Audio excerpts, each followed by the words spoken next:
بینەرانی ئازیز و خۆشەویست ئەدەبدۆستانی هێژا سڵاوتان لێبێ و مکاتتان باش خۆشحاڵم لەگەڵتانم لە ئەڵلقەیەکی نوێی بەرنامەی بانیژەیە. ڕێبازە ئەدەبیەکان لە ناو کورد و لە ناو ئەدەبیاتی کوردیدا ئایا کورد توانیوێتی خاوەنی ڕێباز و قوتابخانەی ئەدەبی تایبەت بەخۆی بێ کلاسیک و ڕۆمانتیک و ڕیالیزم کە دۆخێک یان با بڵێن قوتابخانەیە یان ڕێبازێکی ئەدەبی ئەوروپین تا چەند ئەتوانین ئەدەبی کوردیان پێ بخوێنینەوە. ئایا بزوتنەوە و ڕێکخرا و ڕۆژنامە و گۆڤارە کوردیەکان توانیویانە جۆرێک لە ڕێبازیا قوتابخانەی ئەدەبی دروستکەن ئەو تێکەڵی کە باز دەکرێت لە نێوان قوتابخانە و ڕێبازە ئەدەبیەکاندا لە کلاسیزمەوە بۆ ڕۆمانتیک و ڕیالیزم کە بە جۆرێک لە جۆرەکان دەگوترێت بەشێک لە ئەدەبی کلاسیکی ئەمە هەندێک ڕەهەندی ڕۆمانتیکی تایە یان هەندێک لە ئەدەبیاتی ڕۆمانتیکی ئەمە ڕەهەندێکی کلاسیکی تایە یان بەشێک لە ئەدەبیاتی فۆلکلۆری ئێمە هەندێک ڕەهەندی ڕیالیزمیانەی تایە. ئەمانە و کۆمەڵێک پرس و بابەتی لەم جۆرە لەگەڵ میوانەکەم هاتەوە توێ دەکەم کە تایبەتن بە کێشە یان جۆرێک لە ناکۆکی یان جۆرێک لە پرس و بابەتی جیاواز لەبارەی ڕێبازە ئەدەبیەکانەوە لەگەڵ زۆر بەڕێز دکتۆر محسین ئەحمەد عومەر تاوتوێیەکەم کە بەڕێزیان ئەکادیمین خاوەنی بڕوانامەی دکتۆران لە زانکۆی سۆربۆن لە فەڕەنسا بە خۆشحاڵیەوە لەگەڵمانەیە کاک دکتۆر سڵاوت لێبێ و زۆر بەخێوێت. شتێک وا باوە کە وەکو جۆرێک لە کێشە لە ناوان ڕێبازە ئەدەبی کوردیەکاندا سەری هەڵداوە بە چەند جۆرێک باس کراوە کرێ لە باشترینی ئەو جۆرانیان ئەو سەرنجانەی بەڕێزت بێ کە بەڕێستان پێتان وایە ئەو جۆرە لە پۆلێنبندی لە کلاسیک و ڕۆمانتیک و ڕیالیزم و دواتر سوریالیزمی کوردی و حتا دادایزم و ئانە ئێمە ناتوانین بەم دۆخە ئەوروپیەیان با بڵێن فەڕەنسیە کە بەشێکی زۆری ڕێبازە ئەدەبیەکان فەڕەنسین ناتوانین ئەدەبی کوردی بخوێنینەوە. ئەمێ پرسیارەکەم لێەوە دەست پێ بکەم با پێش هەموو شتێک بزانین ڕێباز چییە یان گرنگی ڕێباز بۆ جۆرێک لە پۆلێنی ئەدەبی لە چیدایە؟ خۆی گرنگی ڕێباز لەوەدایە کە ڕوانینێکە یاخود ڕوانینێکی ڕەخنەگرانە و ئەدەبیانە و هەروەها تایبەت بە فۆرم و جۆر و چەشن و مێژووی ئەدەبی سەردەمێکی دیاریکراوی ئەدەبێکی سەردەمێکی دیاریکراوی ئەدەبێکەوە هەیە. ینی مەسلەی ڕێباز پەیوەندی بە نەوعێکی ئەدەبی هەیە کە کۆمەڵێک تایبەتمەندی هەیە کە پێکەوە کۆیان دەکاتەوە لە ڕووی جۆری ئەدەبی لە ڕووی شێواز لە ڕووی با بڵێن فۆرمە ئەدەبیەکەی هەروەها لە ڕووی ڕوانین و ئایدیاوە یعنی ئاراستەی فکری ئەو ئەدەبە بەرەو کوێ دەچێتن. ئەمە تایبەتمەندیە مەسەلەن وەکو ڕێبازی ڕیالیزم کە زیاتر ڕوانینێکە بۆ واقعی کۆمەڵی کۆمەڵایەتی سیاسی فەرهەنگی نەتەوەیەک میلەتێک ینی کۆمەڵێک یاخود یان وەکو ڕیالیزم کە یان ڕۆمانسیزم کە پەیوەندی بە ڕوانینی تاکگەرایی کەسێکەوە هەیە بەڵام بە پشت بەستن بە هەندێک تایبەتمەندی کۆمەڵایەتی مێژووی بڵین فەرهەنگی. کاکتۆر مەرجە هەر ڕێبازێکی ئەدەبی ڕەهەندێکی فکریە بنەمایەکی فکری تۆکم و تایبەتی هەبێ؟ بەڵێ بێگومان تایبەتمەندی فکری تایبەتمەندی دەتوانی بڵێ تایبەتمەندی فکری سیاسی فەرهەنگی گشتی هەیە هەموو ڕێبازێکی ئەدەبی. ئیتر ئەمە لە ناو ئەدەبیاتی ئەوروپی بە تایبەتی لە دوای سەرهەڵدانی چینی دەرەبەگایەتی یان چینی ئەریستۆکراسی سەری هەڵداوە. مثلەن ئەدەبی کلاسیک تایبەتە بە کۆمەڵی فیۆدالی یاخود کۆمەڵی پێش بۆرژوازی کۆمەڵی ئەریستۆکراسیەوە هەیە. پاشان ئەدەبی ڕۆمانسیزم ئەدەبی ڕۆمانسیزم پەیوەندی بە بیر و ئایدیای ڕۆشنگەری و شۆڕشی فەڕەنسیەوە هەیە. کەواتە تۆ جگەی لە بنەما فکرەکەژەکرێ جاری وایە شۆڕشێکی کۆمەڵایەتی یا سەقافیە هەندێک جار سیاسیش دنەدەری ئەو ڕێبازە ئەدەبێ بوون. لە ناو ئەدەبی کوردیە ئێمە دۆخێکمان هەیە ناوی ڕێبازی ئەدەبی بێ یان ئێمە ڕێبازی ئەدەبمان هەیە بەڵام بە هەمان ئەو پێوەرانە ناخوێنەوە کە ڕێبازە ئەدەبی ئەوروپیەکان هەیەە. بەڵ ئێمە تایبەتمەندی با بڵێن کلاسیکیمان هەیە ئەگەر ناوی لێ بنێن کلاسیکی ئەگەرچی من ئەو ناوی لێنانێم چونکە ئەمە دەچینەوە سەر ڕوانینە ڕۆژئاواییەکە تایبەتمەندی واقعی خوازیمان هەیە یعنی وەکو بڵێ مەدرسەیەکە ئاوا بەڵام مەدرسە نییە ینی قوتابخانە نییە چونکە قوتابخانە دەبێت کەسایەتیەکی ئەدەبی دنەدەری ئەو شتە بێ یا دامەزرێنەری بێ یاخود وەکو مۆتیڤێک بێ بۆ سەرهەڵدانی ئەم ئەدەبە لەناو ئەدەبیاتی کوردی بەو شێوە نییە کە لە ئەدەبیاتی ئەوروپی هەیە مثلا ئەدەبیاتی کوردی تایبەتمەندی خۆی هەیە بەڵام کە چەندان ڕەخنەگری کوردیمان هەیە کە دێن باز لە مەدرسای ئەدەبیەکان دەکەن لە ئەدەبیاتی کوردی ڕیزی دەکەن مثلا ئەدەبی کلاسیکی ئەدەبی ڕۆمانتیکی دوای ڕیالیزم دوای سۆسیالیزم ئەمە بەو شێوە نییە لە ئەدەبیاتی کاکتۆرەگە پەیوەندی بە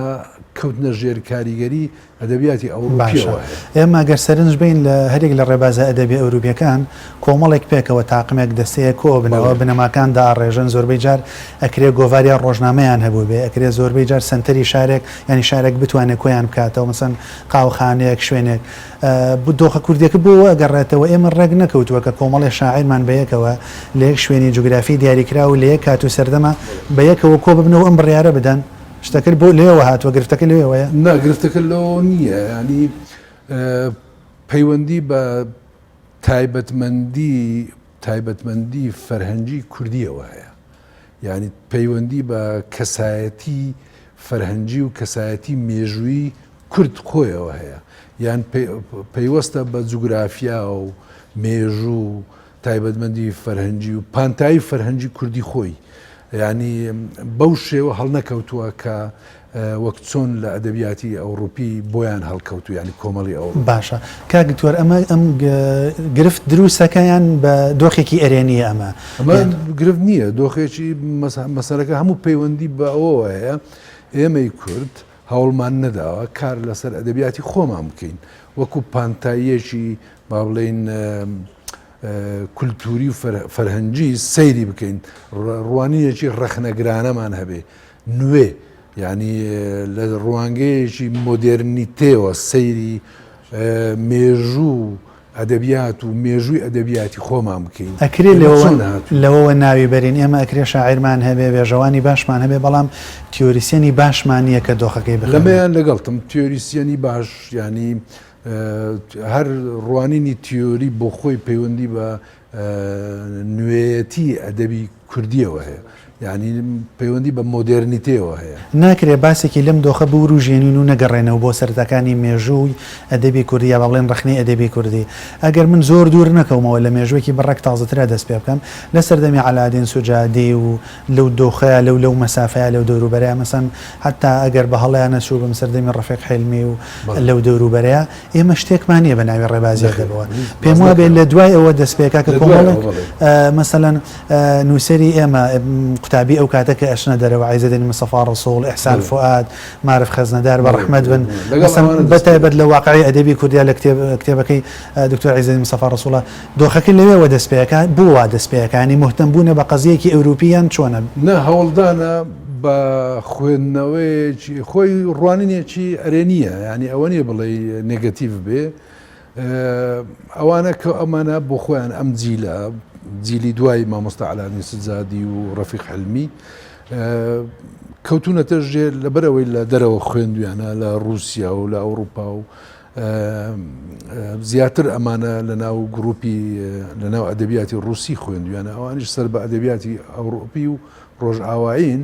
کەوتونەتە ژێر کاریگەری ئەو ئەدەبیاتەوە مثلا لە ئەدەبیاتی ڕووسی بە هەمان شێوەی ئەدەبیاتی فەڕەنسی و ئەڵمانی سەدەی 19 سەردەمی ڕۆمان و ڕۆمانی واقعی باڵا و سەردەمی پێشتر سەردەمی ڕۆمانسیزم و سەردەمی پۆشکین پاشان دوای ئەوە دێن ئەدەبیاتی نوێیان هەیە ئەدەبیاتی واقعی پاشان ئەدەبیاتی سۆسیالیزم لەگەڵ شۆڕشی ئۆکتۆبەر ئەم تەقالیدا وای زۆر کاری لە خوێندنەوەی لە ڕوانینە ڕەخنەیەکانی ئەمانە کردووە ئیتر ئەمانە بۆ خۆشیان هەر لەناو ئەو با بڵێن ئەو فەرهەنگە یاخود ئەو ڕوانینە سۆسیالیزمە گەورە بووینە یاخود هی کوردی بۆیە ینی ئەم تەقالیدیان هێناوەتە ناو ئەدەبیاتی کوردی گوایە ئێمە مەسەلەن پێش سەدەی 19 ئەدەبیاتی کلاسیکمان هەبووە دوای ئەوە سەردەمی ئەدەبیاتی کلاسیکی نوێمان هەیە مەسەلەن مەحوی بە کلاسیکی نوێدا دەنێن دوای ئەوە ئەدەبیاتی ڕۆمانتیکمان هەیە مەسەلەن گۆران و شێخ نووری پاشان چی پێ دەڵێن قزلچی و باشە ئیبراهیم ئەحمەد و ئەوانتر بە ئەدەبی واقعیدا کاک دکتۆر بۆم گرنگە بپرسم پێشەوەی بچمە سەر دۆخە کوردیەکە و ئانی بەوردی نیشانی پرسیار بخەمە سەری ئەم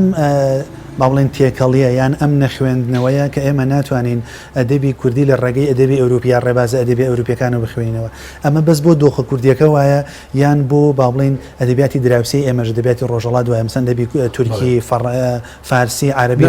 دێ لەناو ئەدەبیاتی فارسی و تورکی و عەربی نییە بە هیچ شێوەیەک ئەوان ینی هاوتای دۆخە کوردیەکەنەوانیش ئەوان گرنگی بەو شتە نادەن نەکەوتونەتە ڕەخنەگری ئەوان هەتا بەم دوایە لەم چەند ساڵانەی دوایی یەکێک لە مامۆستاکانی ئێرە ئەدەبیاتی زانکۆی ئەدەبیاتی فارسی با بڵین لە زانکۆی تاران کتێبێکی نووسی بوو مەم دوایە لەسەر گوایە ئەدەبی لە ئەدەبی فارسی بە هەمان شێوێ ئەدەبی فەڕەنسی سەردەمی کلاسیکێ دوای ڕۆمانتیک دوایی واقعی و دوایی سۆسیالیزم و یعنی ڕخنەیەکی زۆر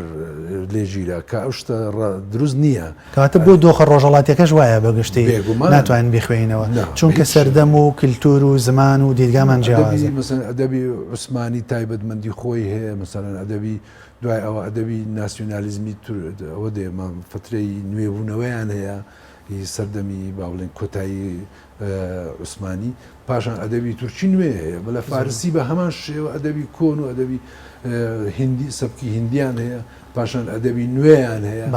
ئێمەش بە هەمان شێوە ئەدەبی سەردەمی کۆنمان هەیە ئەدەبی سەردەمی نوێبوونەوەمان هەیە کە کۆتایی سەدەی 19 و سەرای سەدەی 20 دوای بۆم گرنگە بچین ناو دۆخە کوردیەکەەوە بڕێک شوێنوکەوی بکەین و ڕخنەکان تا ڕادێگەوەندەی بۆمان بکرێت جۆرە لە پراکتیزەی بکەین باشە وا نوێنراوە یاوا هەیە ئێمە ئەدەبێکمانەی ناوی ئەدەبی کلاسیکە مەسەن لە سێ کوچکەی بابان لە نالی و سالم و کوردیەوە دەست پێەکە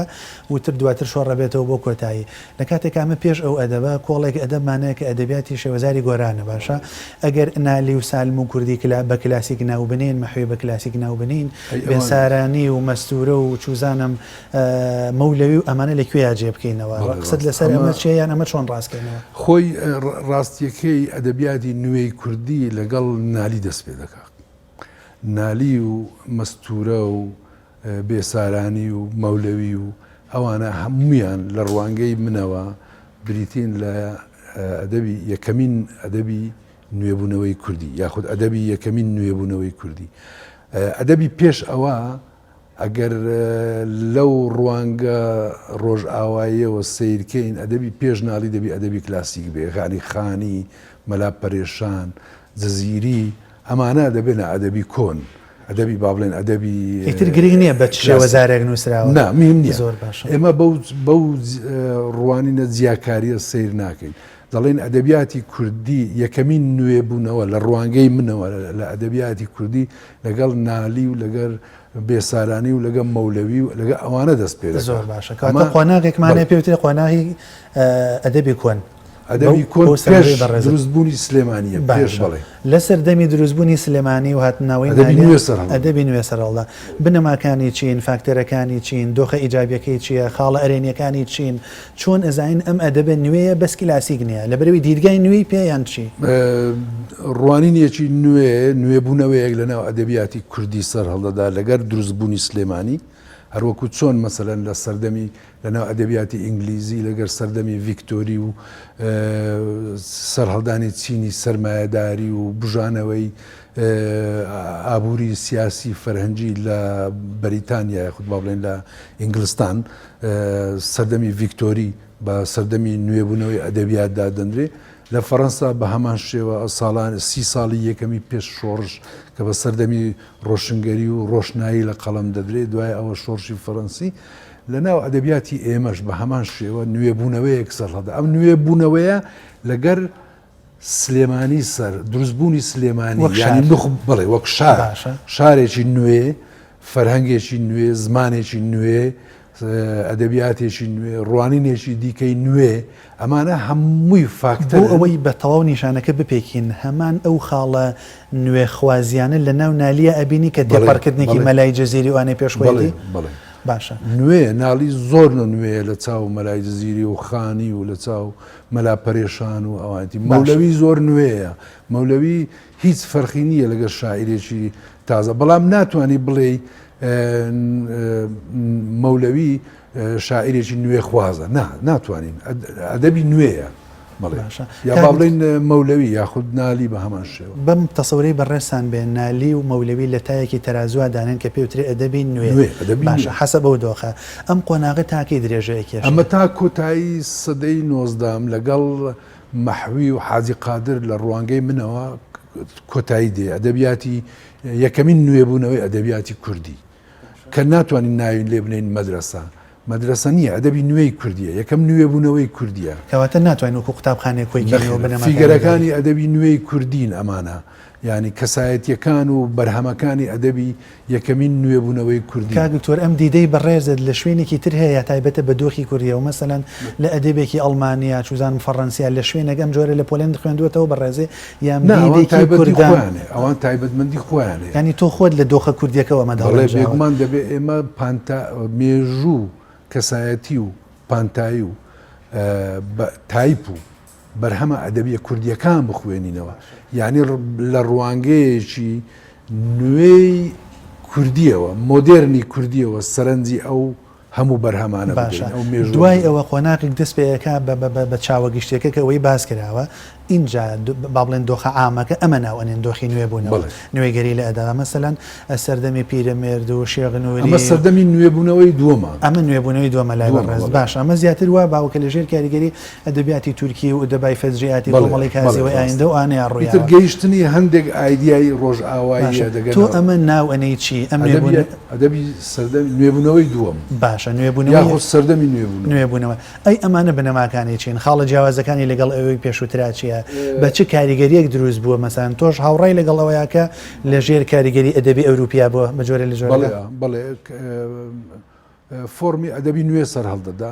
زمانی پەخشان سەر هەڵدەدا پەخشان سەر هەڵدەدا ڕۆژنامە سەر هەڵدەدا چاپخانە دێ لە کوردی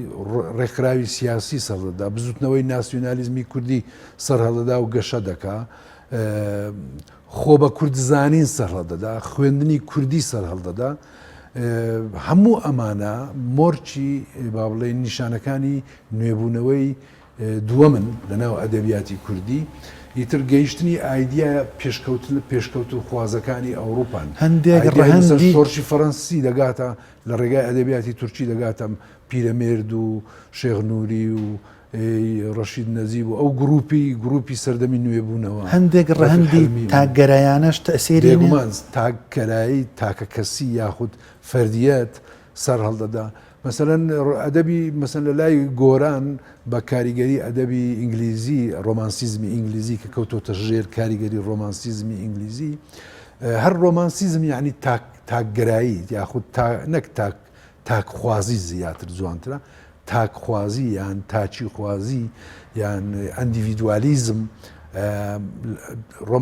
بنچینەی ئەدەبیاتی ڕۆمانسیزم ئەندیڤیدوالیزمە یعنی ڕوانینی تاکە کەسی شاعیر باسی خۆی دەکە هەر لە ڕێگای ژیان و ڕوانینی خۆشیەوە باسی ڕوانینی کۆمەڵ و کۆمەڵ دەکا کە بەرەو ئایندەیەکی باڵا دەڕوانێت کە دەبێتە گیانی نەتەوەی میلەتەکەی خۆی کاکتۆر پێم وابێ هەر لەم سەردەمەشایە ژانرە ئەدەبیەکان پەلوپۆ ئاون زیاتر هەر لەم سەردەما زۆرە ئەدەبیەکان دەگۆڕێن مەسەلەن لەناو ئەدەبیاتی کوردی وتار سەر هەڵدەدا وتاری ڕخنەیی سەر هەڵدەدا وتاری تیۆری سەر هەڵدەدا مەسەلەن شێخنووری شێخ ساڵح لە ژیانەوە کۆمەڵێک وتاری تیۆری بڵاو کردوەوە ڕخنەیی نوێ ئەمانە هەمووی بەرهەمی سەردەمی نوێبوونەوەن ئیتر مەسەن لە لای گۆران دەبینین ڕۆمانسیزم هەیە بەس ناتوانین بڵێن گۆران ناتوانین بڵێن مەدرسەیە لەناو ئەدەبیاتی کوردی بەڵکو تایبەتمەندی ڕۆمانسیزمە چونکە لە ڕۆمانسیزم لەناو ئەدەبیاتی فەڕەنسی پەیوەندی بە بوارێکی فراوانی فەرهەنگیەوە هەیە مەسەن لە سەردەمی ڕۆمانسیزمی فەڕەنسی نەک هەر شعر ڕۆمانتیک بوو جلوبەرجی سەردەمی ڕۆمانتیک بوو بیناسازیان هی سەردەمی ڕۆمانتیک بوو پەیوەندی و هەرسوکەوت و زمانیشیان سی سەردەمی ڕۆمانسیزم بوو یعنی مەسەلەن ڕۆمانەکانی ڕۆمانی ڕۆمانسیزم ئەتەوێت بڵێ ڕاستەخۆ هەڵقوڵاوی ناو کۆمەڵگەکە بوو بێگومان کۆمەڵەکەش ڕۆمانتیک بوو مەسەلەن هەتا ڕۆمانی مەدام بۆڤاری باز لەوە دەکاتن مەسەلەن ڕۆمانتیک ڕوانینێکی با بڵێن ڕۆمانی مەدام بۆڤاری ڕەخنەیە لە ئەدەبی ڕۆمانتیک چونکە مەدام بۆڤاری دەبێتە قوربانی لاساییکردنەوەی سەردەمی ڕۆمانتیک دەوێت وەکو شاعیران و کەسایەتی ڕۆمانتیکەکان بژێ بەڵام تووشی مەرگ دەبێت. کاک دکتۆر ئەمەیە بە ڕۆنی وەڵامی و پرسیارم دەستکەوە وەکو پێچەوانی پرسیارەکەی پێشووکە کردمان لە ناو ئەدەبی ئێمە بە کلاسیک و ڕۆمانتیکەوە گەر بەو چاوی پێشووتر لە دەروی تەسەورەکەی بەڕێزت بخوێنینەوە پێ دوایە مەسافەیەکەیە لە نێوان شاعیرەکان و خەڵکەکەیە شاعیرەکان وان نوێنراوە کلاسیکن بەڵام مەرج نییە خەڵکەکە کلاسیک بێ شاعیرەکان ڕۆمانسین بەڵام مەرج نییە مرۆڤەکان ڕۆمانسی بنیان دۆخە کۆمەڵایەتەکە ڕۆمانسی بێ وەڵامی پرسیارەکە هەڵەگرم بۆ دوای ئەم ناوبڕەکورتە و دەست پێەکەینەوە بینەرانی عزیز ناوبڕێک وەرەگرم و دەست پێەکەینەوە.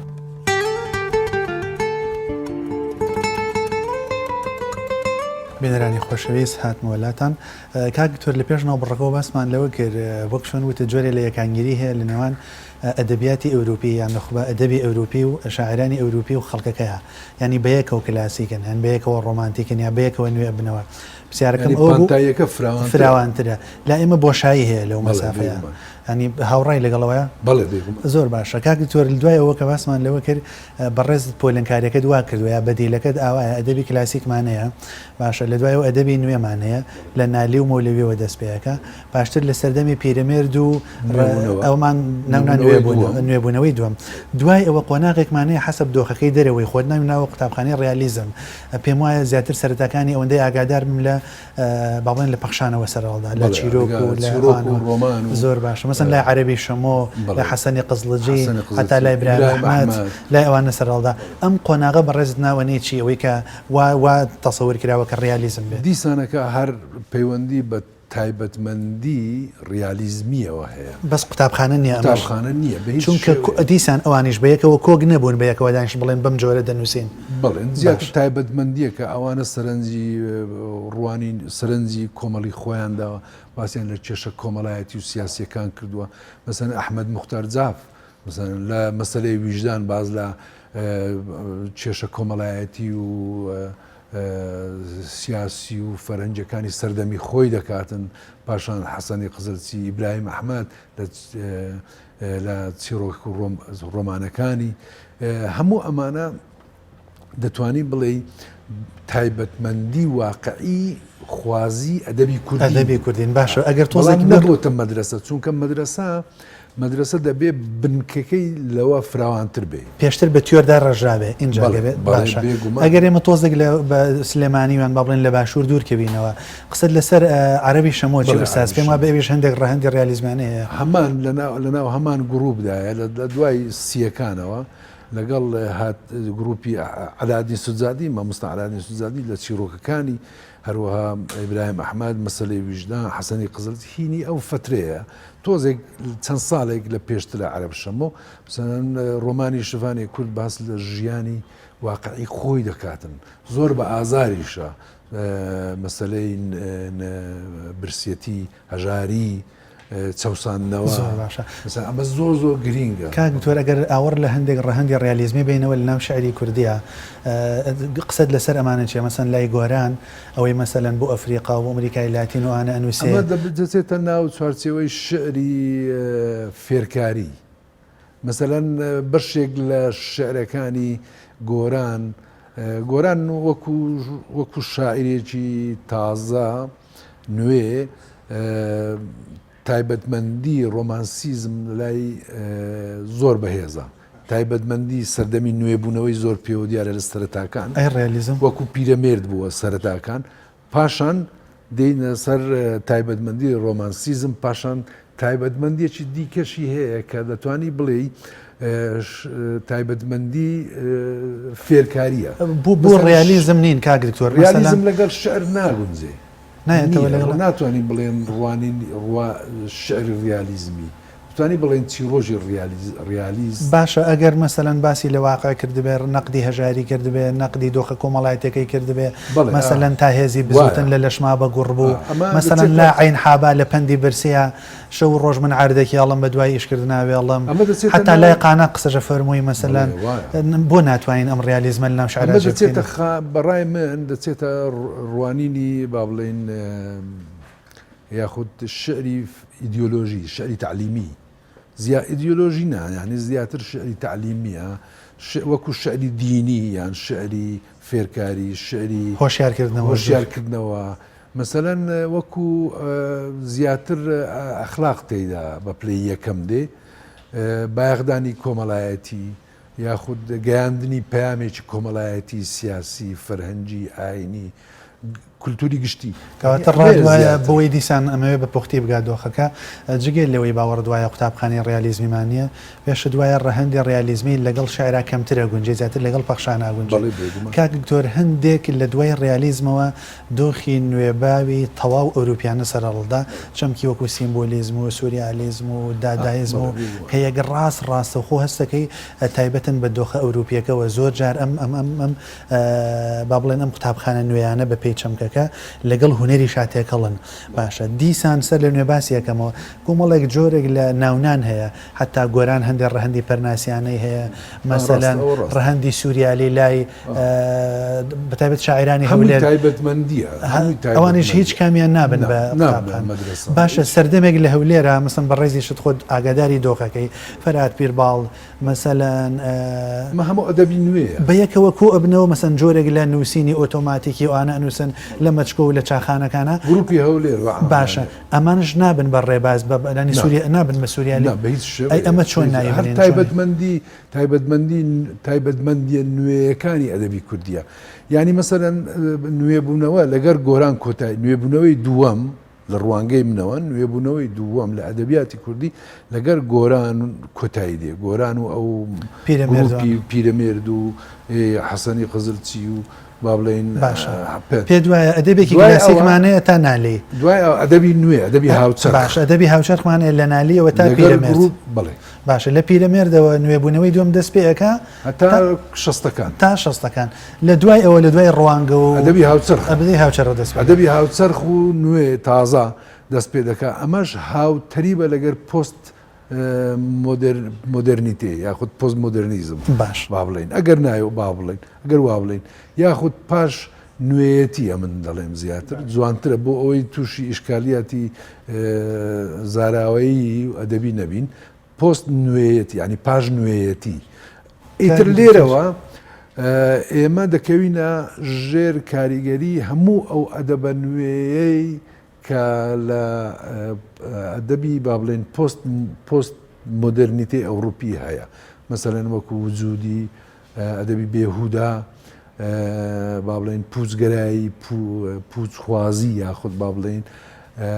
ئەدەبی سترەکتورالیزم یاخود بنیادناسی هەموو ئەمانە دەگاتە ناو ئەدەبیاتی کوردیش لەگەڵ گروپی شێرکۆ و لەتیفەڵمەت و پەشێ و دوای ئەوە شاعران و نووسەرانی هەشتاکان و نوۆتەکان ئەم پرسانیالیزم نیهلیزم و سوریالیزموانە ئەمانە کەمتر قوتابخانەیە دەبین بۆیە جێیانە بێتەوە ئەوانە لە ڕۆژ ئاوا قوتابخانەی ئەدەبین بەڵام لە ناو کورد نەبووێتە قوتاب هەر ئەوانی شەر قوتابخان لێرە هەر کاریگەریە وەکو تایبەتمەندیسان وەکو تایبەتمەندی لە ناو ئەدەبیاتی کوردی هەستی پێ باشە کاک دکتۆر مەسەلەن وەکو ما بڵێن پوچگەرایی لە لای یەکەم جار لە لای لە چیرۆکانی محەممەد موکری هەیە لە لای شێرزاد حەسەن هەیە لە حوسێن عارف هەیە مەسەن حوسێن عارف ئەگەر چی مەسەن هێشتا وەکو ئەزمون لە پێش ئەو گروپی هەشتا و ئەوانەیە بەڵکو زیاتر وەکو لە پێشنگانی چیرۆک و چیرۆکی ڕیالیزمی کوردین باشە کاک دکتۆرم سەرنجەی بەڕێزت تۆمار کراوە بوو توێژینەوەی لەسەر کراوە و ئیشی باشی لەسەر کراوە و بە بەشێکی باش لە تەلەبەکانت لە بەشی فەڕەنسی و کوردی شاوتراوەتەوە و ینی جۆرێک لە دەسەڵاتی دروست کردووە باشە ئەمە ناکاتە ئەوەی جۆرێک لە قڵب بوونەوە دروست بکات لە کاتێکە ئێمە کتێبی گەورەمانەیە بە ناوی ڕێبازی ئەدەبەوە وانەی تایبەتمانەیە لە ناو دکتۆر و ماسەرانی جۆرێک لە هەڵگەڕانەوە دروست ناکات جۆرێک بێگومان دەبێ هەموو ئەم شتا هەڵبگەڕێتەوە دەبێت سەر لە نوێ ئێمە ئەدەبیاتی کوردی لە ڕوانگەیەشی ڕخنەی ئەدەبی کوردی خۆمانەوە بخوێنینەوە بە دوای کەسایەتی و تایبەتمەندی خۆمان بگەڕین سەردەمە نوێیەکان لێک جیا بکەینەوە سەردەمی ئەدەبی کۆنمان کەوتۆتە چێ کۆنە چێ نوێیە چێ سەردەمی نوێبوونەوەیە کامەیان ئەدەبی هاوچەرخە کاریگەریەکان چۆن هاتوون یان ڕیالیزم چۆنە لەناو ئەدەبیاتی کوردی کە من بە تایبەتمەندی دادنێم هەروەها ڕۆمانسیزم چۆنە سەن ڕۆمانسیزم زیاتر لە لای گۆران هەیە سەرەن وەکو تایبەتمەندیەک بەرەکە بە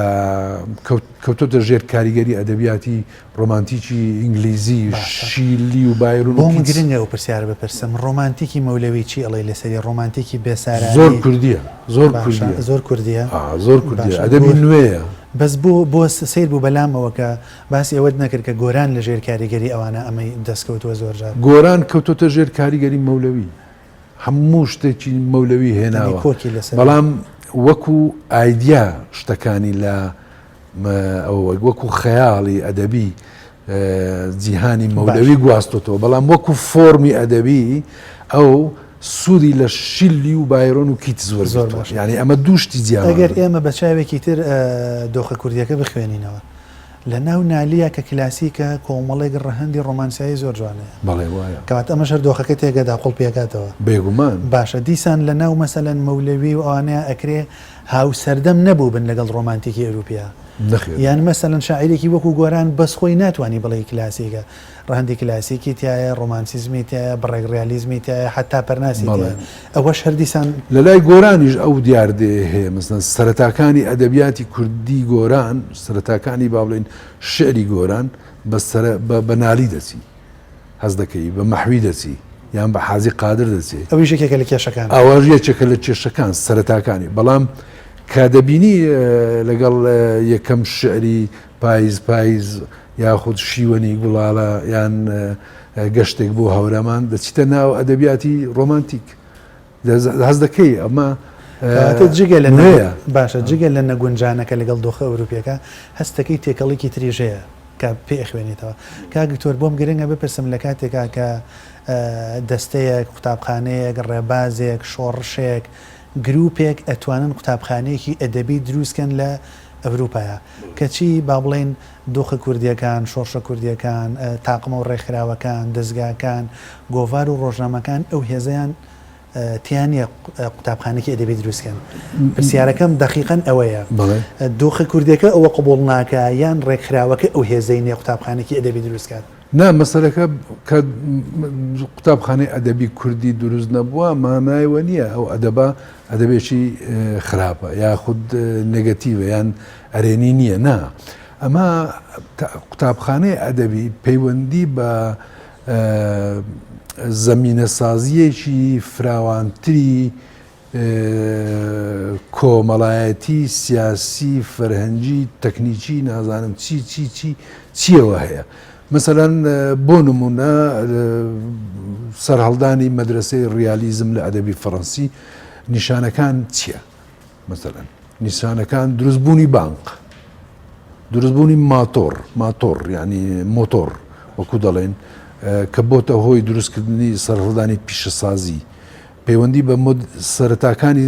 مۆدرنیتەیە گەورەبوونی شار سەرهەڵدانی چینی کرێکار چینی کانەکان ئەو کرێکارانەی کە لە کانەکانیش دەکەن مەسەلەن دروستبوونی سەرهەڵدانی کێشەنێ لە نێوان ژن و پیا و کێشە کۆمەڵایەتیەکانی ناو خێزان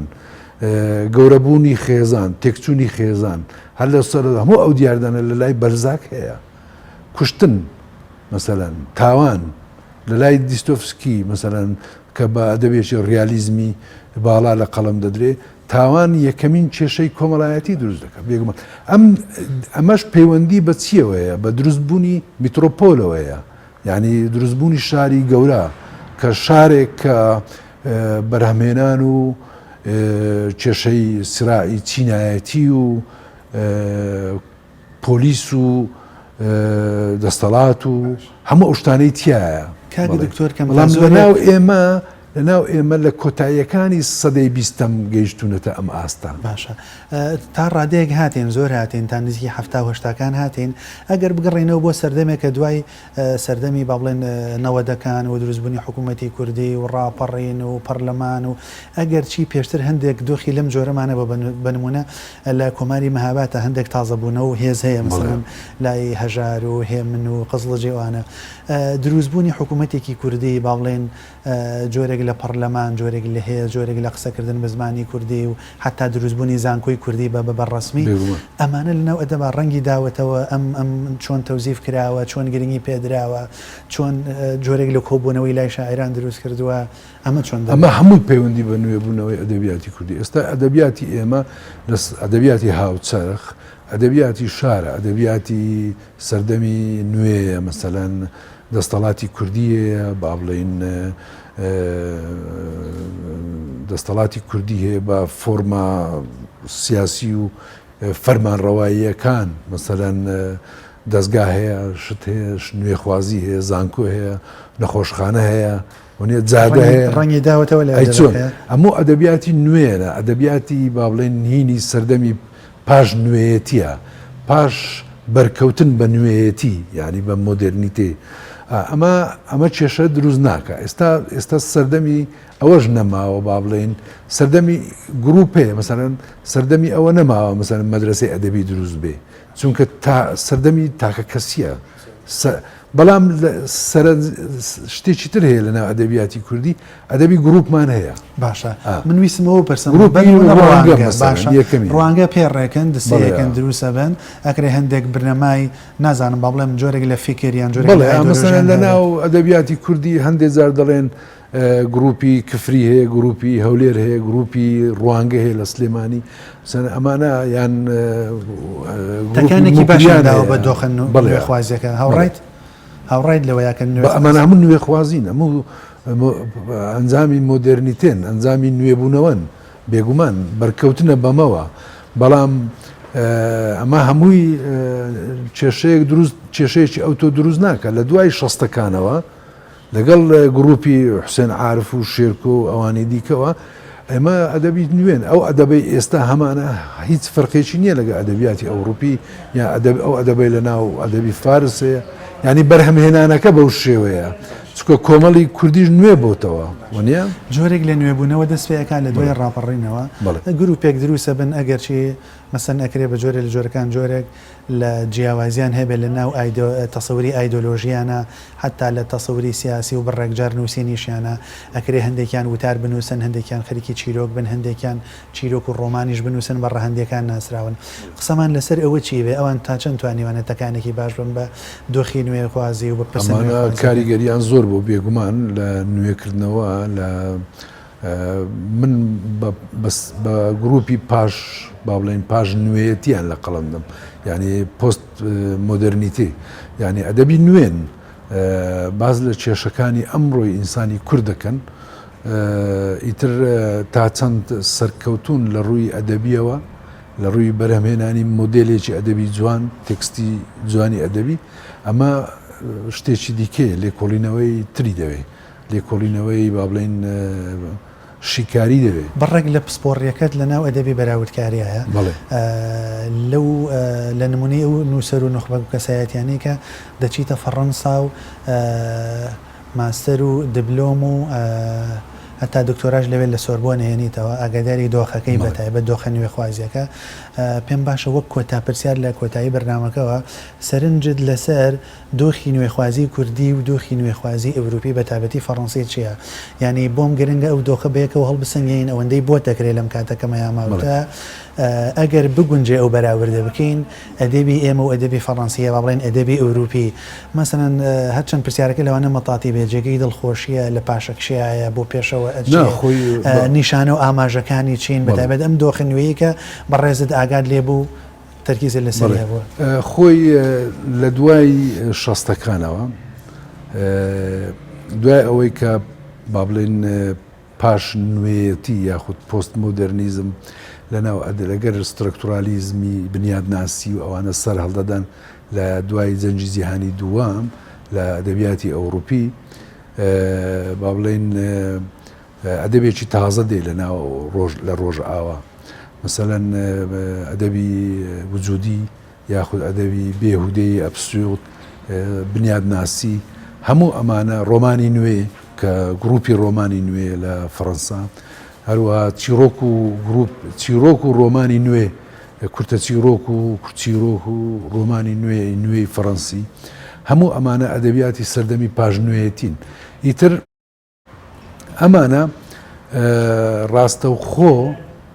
لە دوای شەستەکان لەگەر ساڵانی هەفتا و هەشتاکان کاریگەریان دەگاتە ناو ئەدەبیاتی کوردی مەسەلەن کاریگەری ڕەخنەی و ڕەخرە و ڕوانینی ڕۆلامبارد ئەوانەی مەدرسەی کۆنستانسی ئەلمانی ئایزەر و یاوس و جێگرتووە درەوشاوەتەوە زۆر یانی توانین بڵێن بە زمانێکی کوردی نوێ خوازیێکی عندێکە درۆزمانە هەتا سترکتورێکی دیکەی ڕستا یاخود جۆرێک لە بنچینەیە زمانی کوردی زۆر گۆڕانی بەسەدا هاتووە لەم 30 ساڵی دوایی بە کاریگەری هەموو ئەو گروپ و لە ڕێگەی فۆرم و دابشکردنی بەسەر بێگومان جوگرافیای لاپەڕۆمانە دکتۆر ئەگەر تەرجەمانی کوردیش زۆر گۆڕانی بەسەدا هات باشە ئەگەر تەرجەمەی کەین و بینێرینە دەرەوە ینی ئەکرێشت ئەتوانین جوانە کۆنەکەش هەر جوانە لە ڕوانگە بۆ تەرجەمەکردن حتا ئەدەبێکی دیکەی هەیە مەسەرەن ئەدەبی با بڵێن هەندێک لە تێکستمان هەن هەندێک لە نووسەرانمان هەن کە زۆر مەحەلین مەسەرەن لە ناو فەزایەکی تەسکی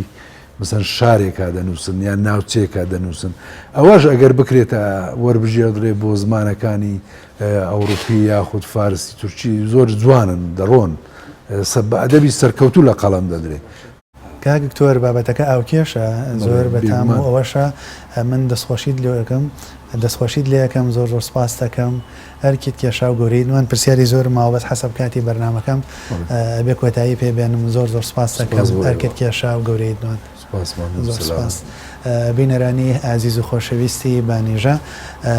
لێرە داهاتمە کۆتایی ئەڵقەی ئەم جارەی بەرنامەی بانیژە لەگەڵ زۆر بەڕێز دکتۆر محسێن ئەحمەد عومەر کە ئەرکی کێشاوی لەگەڵمانە بوو دەربارەی ڕێباز و ئەو گرفتانی لەناو ڕێبازی ئەدەبی کوردیا هەیە بڕێک پرس و جۆمان کرد بە هیوام بگاتە لای بەڕێستان و هەمان ئەو تام و چێژ و سوودەشی هەبێکە من لەگەڵ بەڕێزیانە وەرم گرت تا بەرنامەیەکی تر و کاتێکی تر تەندروست بن.